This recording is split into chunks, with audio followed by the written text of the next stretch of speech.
So I guess I'm going to go ahead and I just want to welcome everyone to the February Scientific Roundtable for the PKD RRC. Just a few announcements before we get started. I hope that everybody can join us for our annual symposium, which will be virtual on Zoom, March 12th through the 13th. Um, the registration website is now open, so please, there's the link, but you can also find it on our website, and I hope you'll register. Also, we are looking for abstracts from junior investigators and trainees. So please, if you have anything to submit, please go ahead and do that. So today I want to introduce our speaker. I'm really excited to have Erum Hartung with us. She is an assistant professor at the Children's Hospital of Pennsylvania, or CHOP, where she is also the co-director of the Kidney Liver Program and also the fellowship director for the Pediatric Nephrology Fellowship. Erum, it's really a pleasure to have you speak. And the title of her talk is Overcoming Barriers to Clinical Trials in ARPKD. So with that, Erum, I'll turn it over to you. All right. Thank you so much. Thank you for the invitation and for your kind introduction. Give me 1 second and I will get my slides up. Um,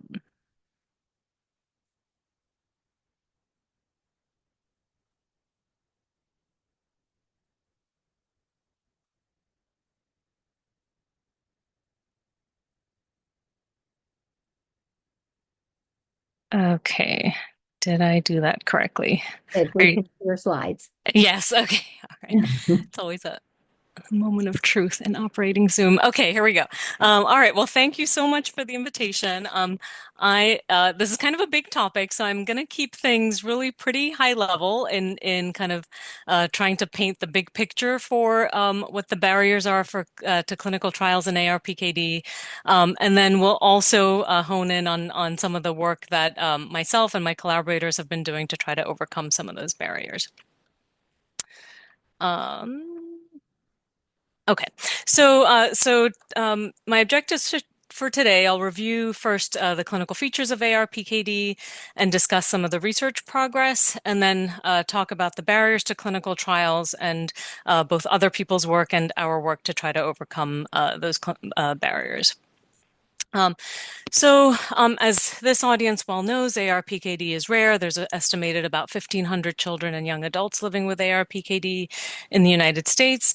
It's very clinically variable, and I'll show you some cases to try to illustrate that, with about half of patients being diagnosed either before birth or in infancy, and then half of patients being diagnosed later.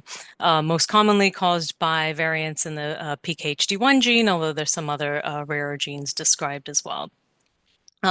Just to start, I will illustrate the variability with three case presentations, and each of these are patients that we personally have taken care of at CHOP. So this first case is a patient who presented with that severe neonatal presentation, born at 34 weeks with anhydramnios since 26 weeks of gestation, needed aggressive ventilatory support in the newborn period, and eventually, after 9 months, was able to wean to room air during the day and non-invasive ventilation at night.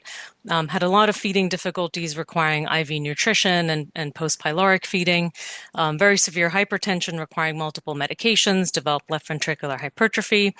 And urine output was poor at birth, but actually his creatinine actually managed to improve somewhat by 6 weeks of age. But then the kidneys kept growing and had become quite enlarged, and along with declining kidney function, eventually underwent bilateral nephrectomies at age 6 months and started peritoneal dialysis.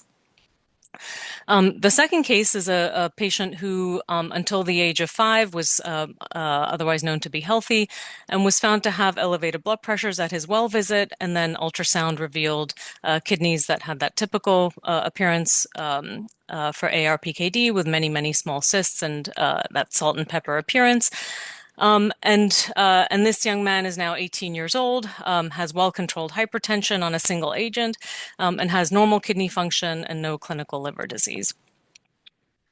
And then the third case is a patient with who presented at the age of 13. Again, until that point was thought to be healthy, and presented with shortness of breath, and on evaluation was found to have severe thrombocytopenia, anemia, and leukopenia, so really pancytopenic with abnormal kidney function. And on imaging was found to have a heterogeneous liver, very enlarged spleen, and again, that very typical appearance of the kidneys for ARPKD. And that diagnosis was confirmed with genetic testing. And she unfortunately had progressive kidney and liver disease and unfortunately died of complications at age 23. So I think what these three cases really show is we talk about ARPKD as a single disease, but it's almost as if it's three different diseases, and that having these different populations of children with some presenting very early on. Most patients will have the kidney manifestations, but again, the severity of those vary widely. And then the liver manifestations generally coming later in life, and again with a wide degree of severity. So what do we know so far in terms of agents to try to prevent progression of ARPKD?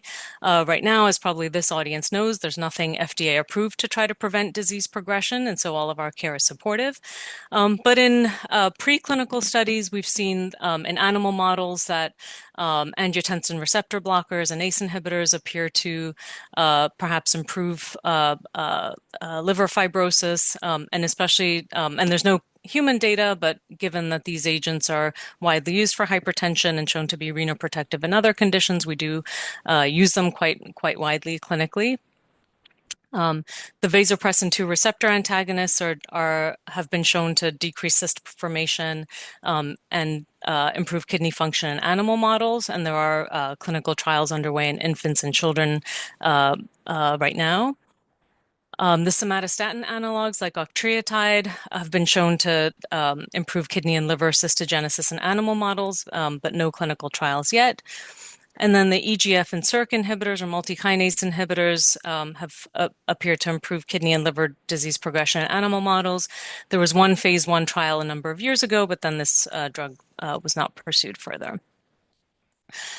So if we think about what it takes to get from the stage that I just talked about with, these preclinical studies to eventual drug approval, where are we with ARPKD and what are some of the obstacles? So as I mentioned, there's multiple drugs that look promising at that preclinical phase, just the one that had a phase 1 clinical trial, and only the one drug that is in phase 2-3 trials. So what are some of the barriers? So if we think about the structure of a clinical trial, I think most of you are familiar with this concept of having a group of eligible participants that you recruit, randomize them to drug versus placebo, measure something, ideally over the course of 1 or 2 years, maybe at most 3 or 4, and then eventually try to figure out if that thing worked. Some of the questions that come up for any clinical trial is who should be in that trial. So how do we select the people to be in the trial? You want them to be patients that that you're likely to see some disease progression over the reasonable course of a clinical trial. You want them to be people who are willing to be in the trial, who are able to be in the trial. But then with a rare disease like ARPKD, how do you even find enough patients to be able to do that?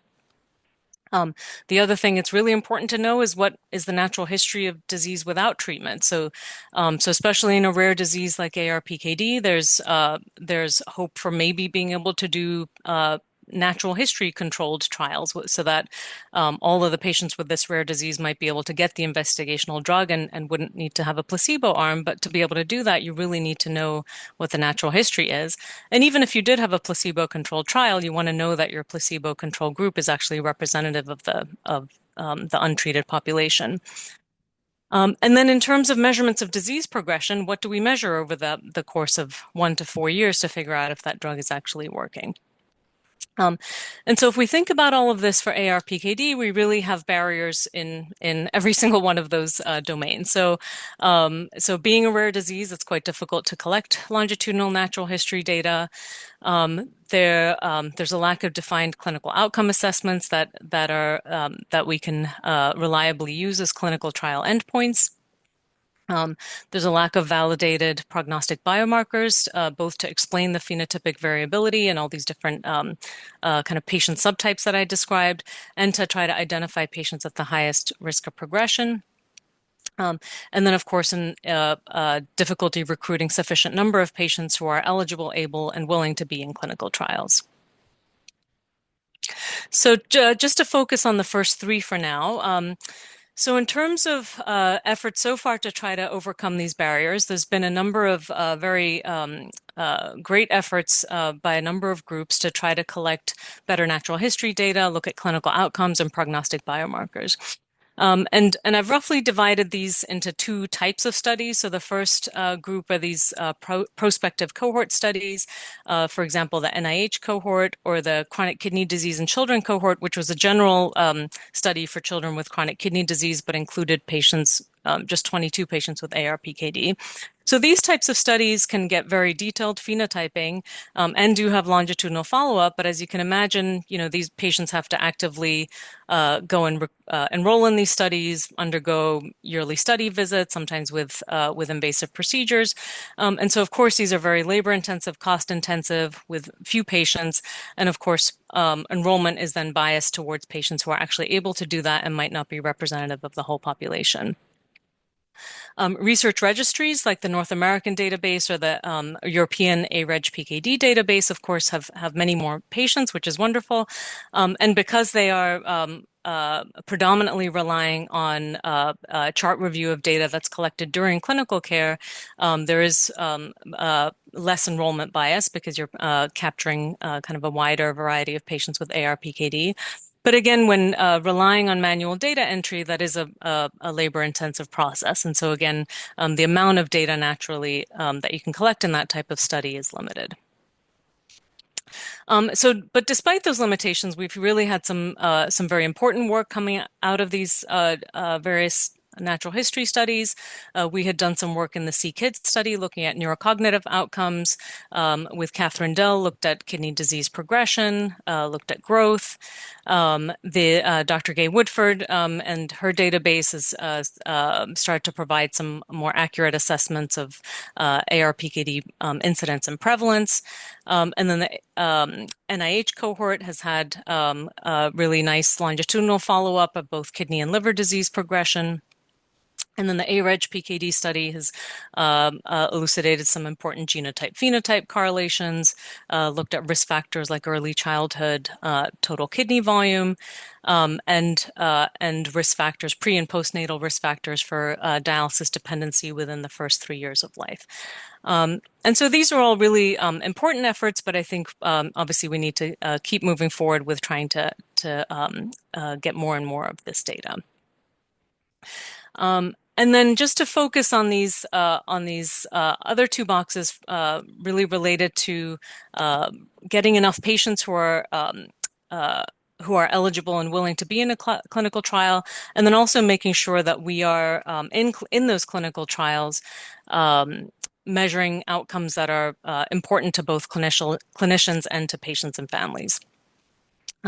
And some of the efforts around that, one major effort was an externally led patient-focused drug development conference that was led by the PKD Foundation and the PKD Outcomes Consortium, along with the ARPKD CHF Alliance.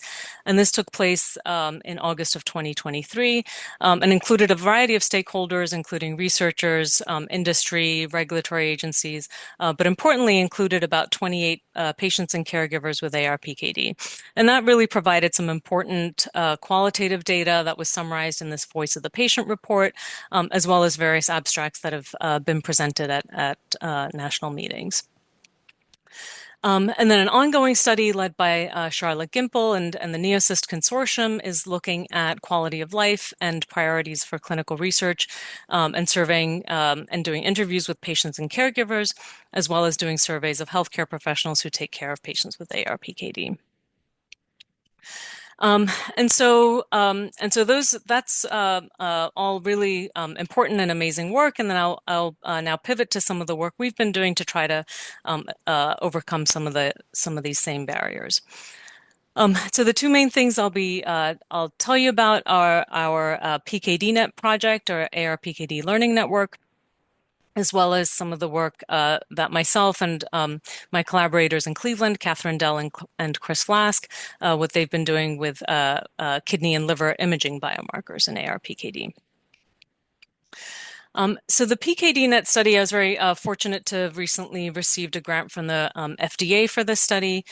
So the overall objective of the study is to develop a robust data resource of research-ready patients with ARPKD using PedsNet, with the goal of collecting high-quality, large-scale natural history data and identifying endpoints and biomarkers to inform clinical trial design. And so what we will be leveraging is this really amazing resource called PedsNet, which is part of PCORNet, or Patient-Centered Outcomes Research Network. And this is a national pediatric learning health system. It includes over 14 years of electronic health record data for over 13 million children at 10 U.S. pediatric centers. So those centers are listed here. And this map shows the distribution of patients that are currently captured in PedsNet. So of course they're focused geographically around where these centers are located, but just given the catchment area of many of these hospitals, you really end up with a relatively representative national sample of children across the United States. So what we are now starting to do using this PedsNet infrastructure is to create what we're calling PKDNet. And so the idea here, and I'll tell you a little bit more about some of the technicalities of how we develop a computable phenotype. But a computable phenotype is a electronic health record-based algorithm to try to identify patients with a given disorder. And so the way we'll do this is we will have a training testing cohort and chart review to develop that computable phenotype. And deploy that algorithm across the PedsNet centers. And then using chart review, we'll eventually end up with this confirmed cohort of patients with ARPKD. And just based on the size of the population in PedsNet and some kind of pilot study work that we did looking at frequency of diagnosis codes and sensitivity of diagnosis codes, we're estimating that we'll be able to identify over 500 patients with ARPKD in this database. And then we'll be able to use that, the rich data that's present in PedsNet to look at natural history, outcome measures, and prognostic biomarkers. And then in parallel, we will be deploying surveys that we will develop in partnership with a patient and family partners panel that we've assembled, and then disseminate those surveys across the different PedsNet sites. And so hopefully in the future, this will create kind of this infrastructure to have a research-ready ARPKD cohort with an infrastructure to have stakeholders really participate in clinical trial design. And because the nature of PedsNet allows center-level re-identification of patients, it can also be used as a recruitment network for future clinical trials.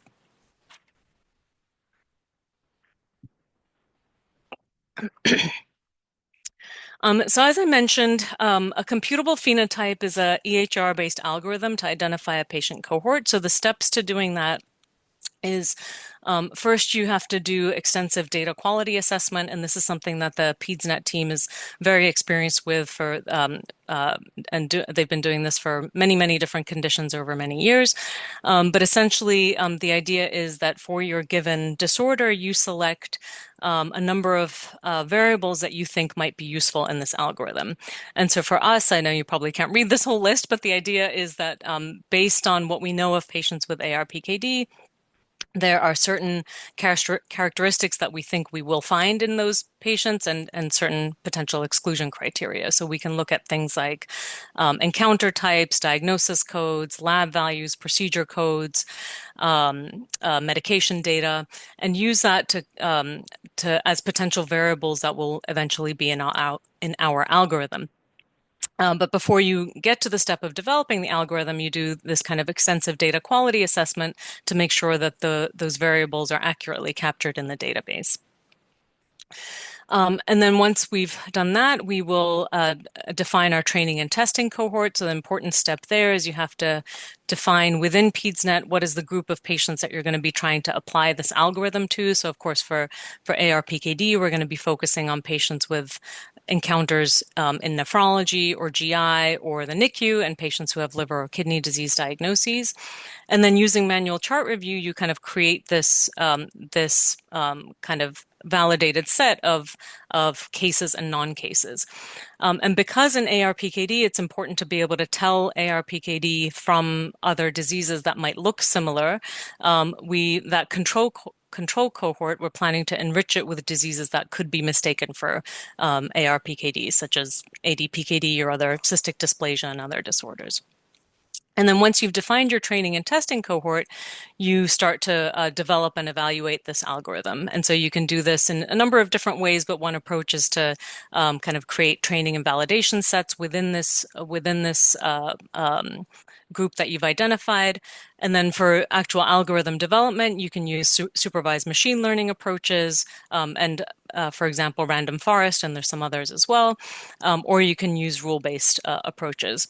And so as you develop this algorithm, you're kind of testing it in your training and testing cohort. And then once we've developed what we think is the best performing version of the algorithm, we would then deploy that across all the PedsNet sites, and then have our partners at each of those sites do manual chart review to help us evaluate the sensitivity and specificity and the predictive value of that algorithm. And so obviously, like at this stage, this is all, quite labor intensive, but the idea is hopefully at the end, once you have a well-performing EHR algorithm, that this has the potential to be kind of a perpetual resource. Because once you've developed this and shown that it is accurate and it works, then as more patients with ARPKD come along and get care at any of these PedsNet sites, then they would automatically kind of become part of this database. So it has that advantage of kind of hopefully being a perpetual resource. So as I said, we're hoping that we'll be able and estimating that we'll be able to identify about 500 or more than 500 patients with ARPKD. And just given the fact that this is data captured just through the routine clinical care of these patients, we're hoping that this will be perhaps a little bit more representative and diverse compared to both geographically and in terms of the phenotypic spectrum of some of the databases that are currently in existence. And because the nature of PedsNet is that it captures all data elements that are just naturally present in the EHR, anything that exists as discrete data elements, the richness and the amount of data that you have for any given patients is generally much more than what you can capture compared to manual chart review. And so in terms of the knowledge gaps that we're really hoping to address, so again, to address the limitations of natural history data and outcome assessments and prognostic biomarkers, we're really going to be focusing on the three kind of main disease areas. So one is the neonatal complications and focusing on rates of dialysis and risk factors for mortality. For kidney disease, focusing on GFR decline and looking at risk factors for that. And for liver disease, looking at progression of portal hypertension and risk factors for that. And then, as I mentioned, through the surveys and our patient family partners group, we're hoping to address the difficulty with recruiting patients into clinical trials. So I'll just briefly tell you about that as well. So this patient and family partners panel, this is a group of I think we have about 8 or 10 parents of children with ARPKD, as well as several young adults with ARPKD. And this partners group is going to help us to develop surveys to assess meaningful outcomes for patients and families, and we'll be asking them both about clinical outcomes as well as patient-reported outcomes, as well as looking at factors that influence people's willingness to participate in clinical trials. And so this family partners group, we have kind of these long lists of potential things that we might want to include in the surveys, and this family partners group is going to help us to prioritize those for final inclusion into the survey, because what we're hoping is to be able to develop a survey that an average person could take in no more than 20 minutes. And then we'll be deploying those surveys to 50 patients with ARPKD and 50 parents and caregivers across the PedsNet sites. And so just to give you an idea of some of the domains that we are planning to ask about and hoping to refine to include in the survey are a number of different clinical outcomes, a number of different patient-reported outcomes, and then looking at different what influences patients' willingness to be in a clinical trial. And then just to pivot to some of our work related to imaging biomarkers. So the goal really with the imaging biomarker work is to try to overcome some of the barriers related to the lack of clinical outcome assessments and prognostic biomarkers. And so some of the limitations that we encounter both in the kidney and liver disease is really for the kidney disease, as I showed with the different patient examples, kidney disease progression is very variable. In the subgroup of patients with kind of mild to moderate kidney disease, the eGFR decline in various studies is around 1.5 ml per minute per year.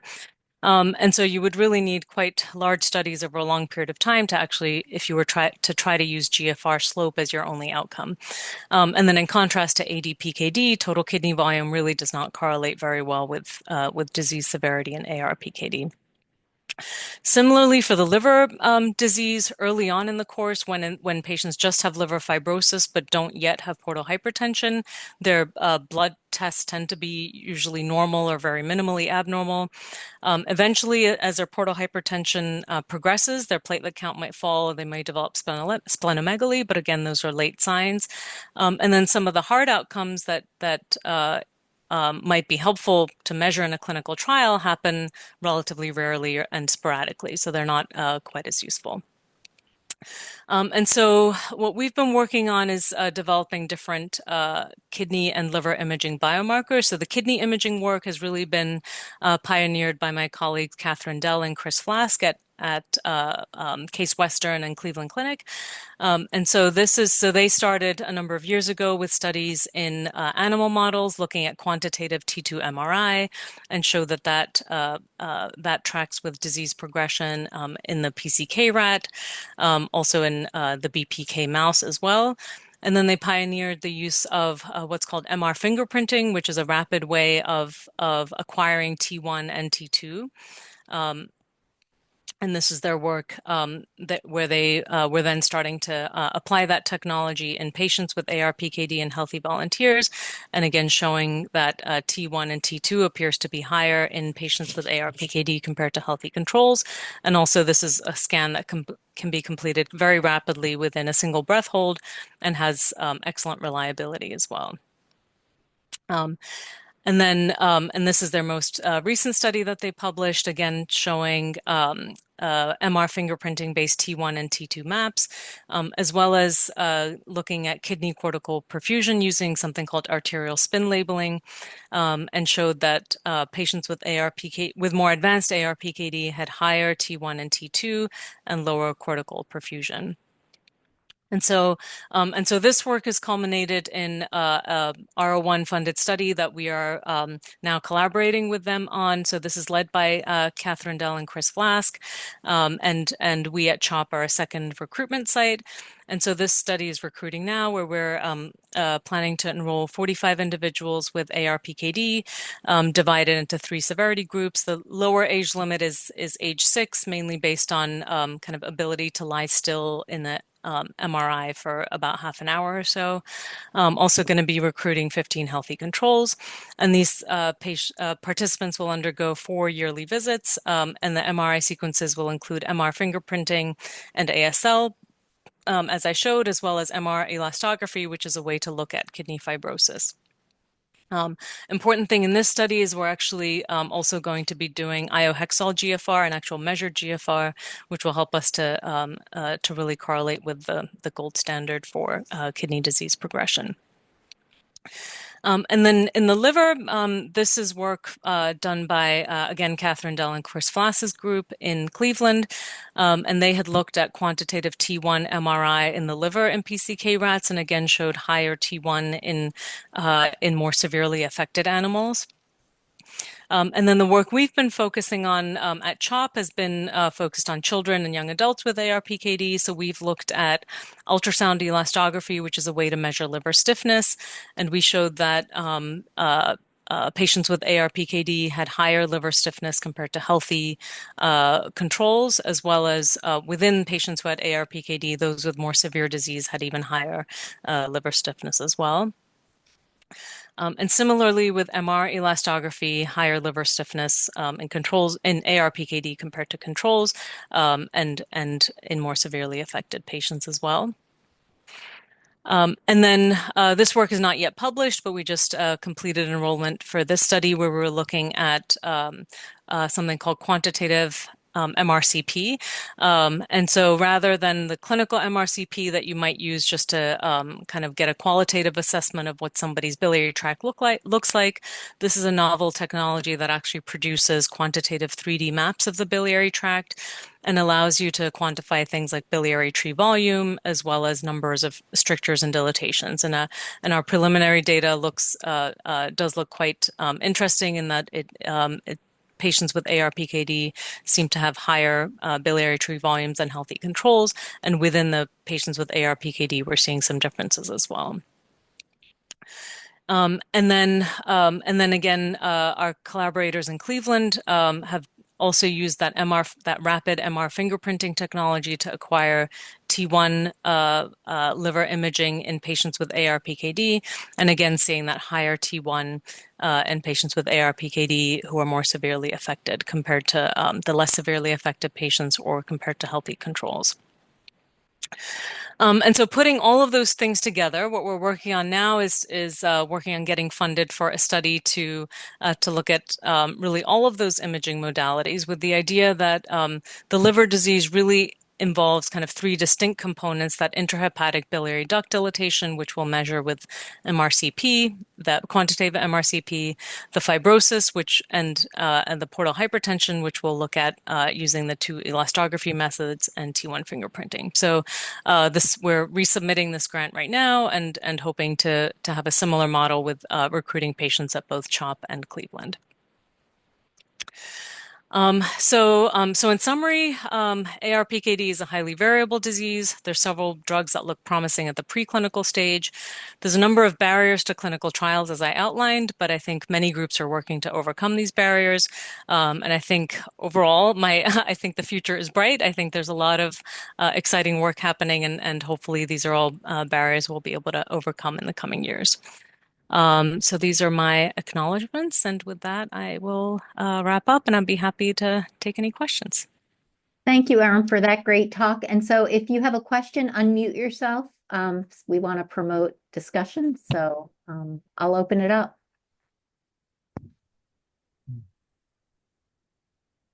Yeah, that was a great talk. This is Martin Prince in Cornell. And I was very interested in your imaging biomarkers that were fabulous and exciting. And earlier in your talk, you highlighted how splenomegaly was a big feature of the disease. And so I was so surprised that when you got into imaging biomarkers, you didn't have any comment on that. Yeah, interestingly, so we definitely do see splenomegaly, and certainly spleen size is a marker of portal hypertension. The studies that we did were predominantly looking at stiffness, and interestingly, spleen stiffness is not quite as reliable as a way to gauge portal hypertension as you would think it would be. And so at least in the studies we've done so far, and so the ultrasound elastography studies that I showed, I think we had about 30 children or so. And interestingly, it was always the left lobe of the liver that was more predictive, even compared to the spleen, including in patients who had enlarged spleens. So for whatever reason, it's enlarged, but maybe not as stiff. Other questions? Yeah, hi, Josh Lipschitz from MUSC. Just had a quick question. You had said that there was one trial with EGF receptor antagonists that, because like in nephronephronesis and the PCY models, these blockers, MAP kinase inhibitors seem to really work. And if they did a phase 1 trial, what happened to that? Just out of curiosity. I think the company just chose not to pursue it further. It was a phase 1, actually just a single dose trial, just a purely looking at safety, a safety signal. And then I believe that there was an AD-PKD trial of the same drug that perhaps was a negative trial. Sorry, I didn't completely follow what happened with that trial, but I think from that experience, the company chose not to pursue it further. Thank you. Erum, I was wondering in the first part of your talk, the PedsNet, are you going to incorporate any genetic data or mutation data, or is that not part of it?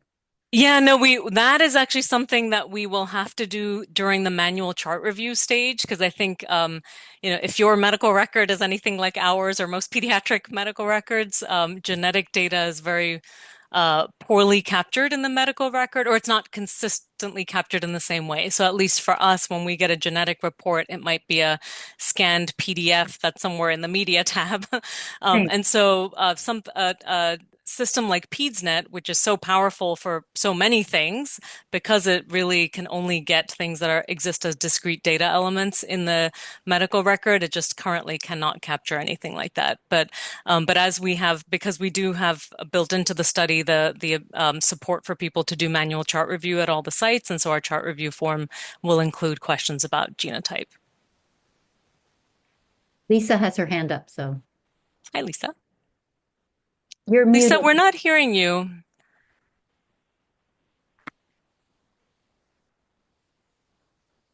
It's the Zoom Teams thing. Sorry. Yes. Um, so that was really, really lovely. One of the things that you are well poised to do, and in all of our discussions, I've never asked you this question, but I think it's you and Catherine are really uniquely poised to do this, is to take a multimodal approach.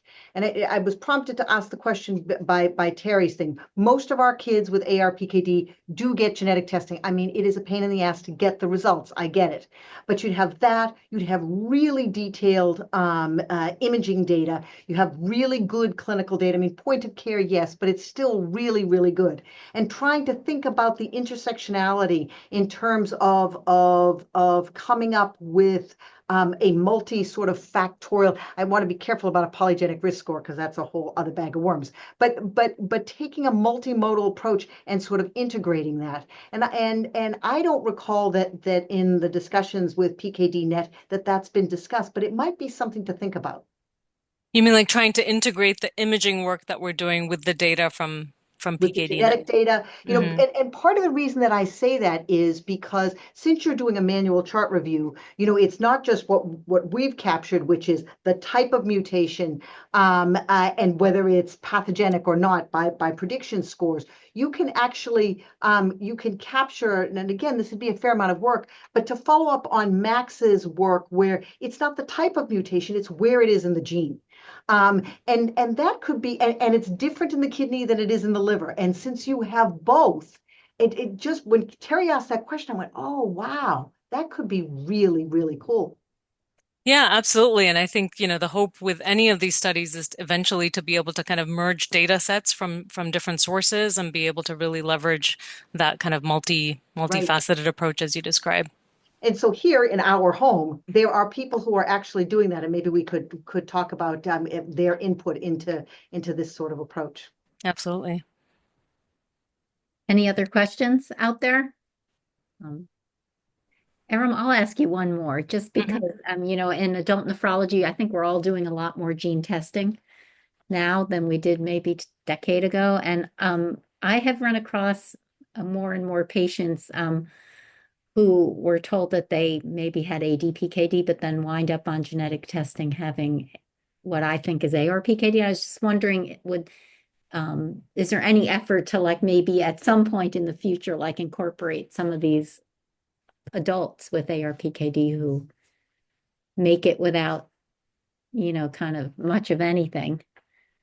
Yeah, yes, definitely. I think right now for the PEDS network that is obviously focused on PEDSnet, which is naturally a pediatric hospital network. However, it is part of the wider PCORnet group, which of course includes adult hospitals all across the country. And so I think depending on what the algorithm ends up looking like, and and whether that's something hopefully it will end up including data elements that have good data quality and are present across the entire PROCOR network. That, it'd certainly be a goal to try to broaden this to the adult population as well.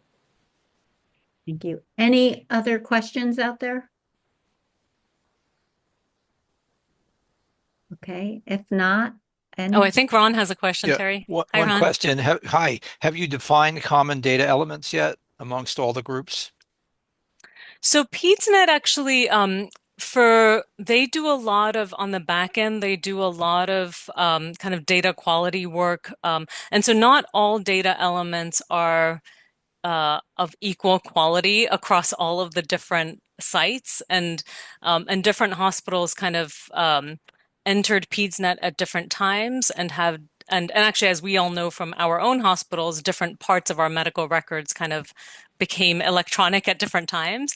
And so, yeah, so that's definitely an issue that we're looking at. I think one thing that we're very much benefiting from is my colleague Michelle Denberg and her research group have really led a lot of efforts around the kidney specific variables. And so certain things like blood pressure percentiles, being able to calculate pediatric GFR directly out of the medical record because it knows how to pull the height with the nearest creatinine and things like that. There's already been a lot of data quality work and validation around those kidney specific variables. So that's going to be a huge benefit for us. But certain things like, especially the liver specific variables, there hasn't been all that much liver work in PedsNet yet. And so I think that first kind of data quality analysis step that I described is going to be, definitely a very important part of what we do. Any other questions? If not, Erum, I'm going to thank you for a great talk, thought-provoking, and everybody have a great rest of your day. Thank you. Good to see you all.